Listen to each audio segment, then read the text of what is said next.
Yo, we are here for another day. I have indeed got Sharms. But yes, I'm actually feeling quite good for this session. I'm feeling a little bit tired, but it's alright. We're going to quickly go and weigh ourselves because of course that is our daily morning routine now. Let's get this. Moment of truth. What's it looking like? Woo! Let's go! We are feeling strong on the 82.8. We're back up to the high 82s again. Now, in case you guys are wondering what thing I'm going to be improving on next week, food-wise, there are indeed these packs of noodles that are like 50 grams of carbs, an extra like 300 to 400 grams of calories. So I'm going to be having an extra pack of noodles every single day. And then of course, making sure I have my protein powder that I've got coming very shortly. Some banana protein powder from Bulk. I actually rate Bulk. Bulk is incredible for like protein powder and supplements. It's actually amazing. But anyways, I'll see you guys in the gym. We're off now to do a Sharm session. I'll see you there. Alright, so I am indeed doing a voiceover because I have indeed messed up the entire recording of today's video and indeed tomorrow's video. However, I'm just going to do a quick voiceover just to explain exactly what I'm doing with these exercises. So we're starting off with a Smith shoulder press. I absolutely love this machine. I love this movement that I'm doing because it really isolates the front delt completely. We did one warm-up set of 20 kg on each side. And then we're doing 2 top sets. Well, this is our first top set to failure, complete failure. Even including partials of a 20 and a 10 on each side. Here is the second set. One main thing to really focus on is making sure not to flare your elbows too far wide. You see, I noticed in a few of these reps, I did flare them a little bit too wide. That might have been because my hand placement was a little bit too narrow. But just keep that in mind. So once we hit that to failure, we did indeed go straight over to do side delts. I did these chest-supported lateral raises with dumbbells. I absolutely love this exercise. It really isolates the side delt completely. And you can just really focus on, with no swinging at all, you can really focus on just driving your elbows up. One main tip that actually helped me so much with doing this was focusing on getting the elbows up rather than the wrists up. And just keeping your wrists completely straight and solid. But anyways, yes, we did one top set of 14 kg to failure. We then indeed are doing 2 sets of 14 kg to failure. I'm sorry if I mess up my speaking a little bit. This is the first time I've done this before.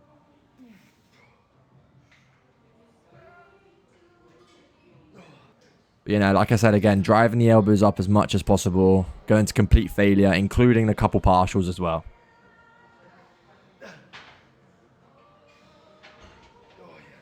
Once we finish off this, we went over to this elbow-supported lateral bicep curl. Sorry, I completely got that wrong.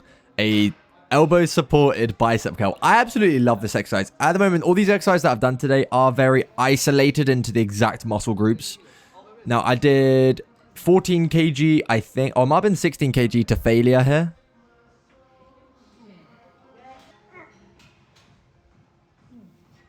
But with this, with having your elbow supported and really focusing on just driving up, you really help work on your peak of the bicep.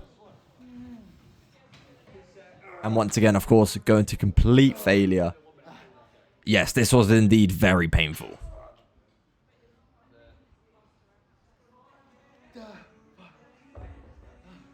I did one top set to failure, and now I am indeed doing my second top set to failure. This is like genuinely a really simple exercise to do. I am indeed taking up a lat pull down. That is the only problem. You can't do this on a regular bench because you need where your knees go under. As you can see behind my elbow, there's like the whole pad bit, which usually goes on top of your knee. So you want to be facing away, so it's complete opposite, and have your elbows resting on that whilst it's on the highest pin. But you know, just focus on full driving up, doing both at the same time. You can do this unilaterally. I have done that before. However, I've been really liking it doing both at the same time. Because I've noticed that one of my biceps is a little bit bigger than the other. So doing them at the same time actually helps out equal them out. And then also trying to do an extra like rep or 2 on the smaller bicep too. Here we're just going to do a straight... I can't remember exactly what this equipment is called. It's almost like... it's basically just a tricep pushdown. However... instead of using like a straight bar, I don't really like using the straight bars. I noticed that it's too much hindering on my wrist. I feel like I can't get properly with my hands on the bar. Maybe if the bar was a little bit wider, maybe that would be okay. I could always try that with a wider bar, but this just felt good today, so this is exactly why I'm doing this. But yeah, no, we did 1 warm-up set, and then we did 2 top sets to failure again. And also something really important with this is really keeping the core tight. If you can keep your core completely tight and really solidify it, it will feel 10 times better for you guys. But yeah, here we hit it exactly to pure failure here. Almost literally to the point where you genuinely can't feel your tricep anymore. After that, we actually went on to this thing. I'm pretty sure this is called a Bayesian curl. Now, it is another variation of bicep curls because my biceps are quite a weak point in my physique. Especially if I do like a front double bicep, I see a lot of weakness in it. Here we did 1 warm-up set and then 2 top sets to failure. It's pretty much what I do for most exercises. We range around the 6 to 8 rep range, but we usually just go to failure. So failure might be at 5 reps, it might be at 7 reps, it might even be at like 10, 11 reps, but we just aim to hit failure no matter what. But you know, I absolutely love this. This works on the lengthened part of your bicep. But working on your lengthened part of your biceps actually helps your peak come out more. So doing like a shortened exercise, also doing a lengthened exercise, it is honestly amazing for your biceps. You know, doing this to failure was absolute killer.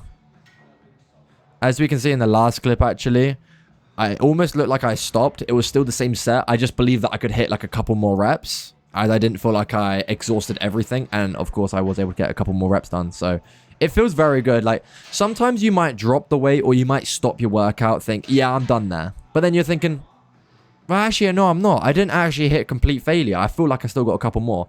That's when you should go and just do that a couple more, because they will be they are the most important reps of your workout.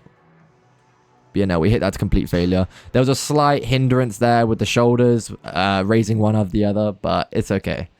And of course, here we got a pose down. It is slowly coming in. My triceps are looking pretty good.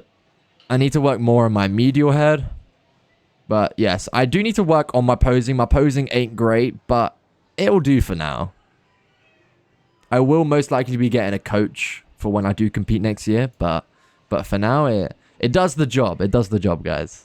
You know, he's doing a tricep. Yeah, the rear delt pops out there. Now, some of you might be wondering why the end of the video is in the next morning. Now, the reason is because I did a stream yesterday. I've been watching the Rainbow Six Siege Majors, and because they're hosted in Canada, the time zone for the UK is absolutely, it's horrible.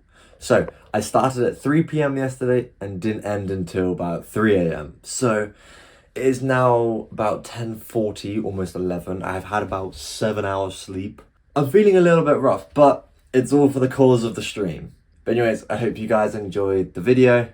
I'll see you tomorrow for another leg session.